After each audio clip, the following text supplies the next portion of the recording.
na ako sa listahan, daghan kaayo mi nga naa sa listahan sa ICC.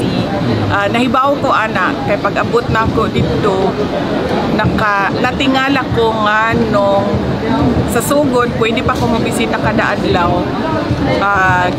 Giundang nila pagkahuman ilahan ang gina-record ang mga ginaistoryahan namo ni Pangulong Duterte. So nasabtan ako nga nagapaminaw sila sa amo ang ginaistoryahan kay ang ilahang huna-huna ang amo ang ginaistoryahan kung unsa ang kaso ug unsay ginabuhat sa kaso ginabuhat nato sa kaso dinhi sa Pilipinas ug mga strategy sa kaso.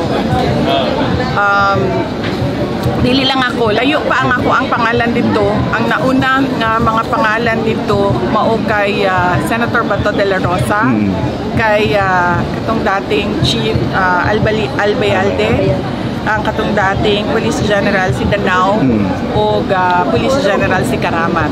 Naabo dito ang pangalan ni Bongbong. Mauna usas ila bago ako. Thank you, Madam President. Thank you.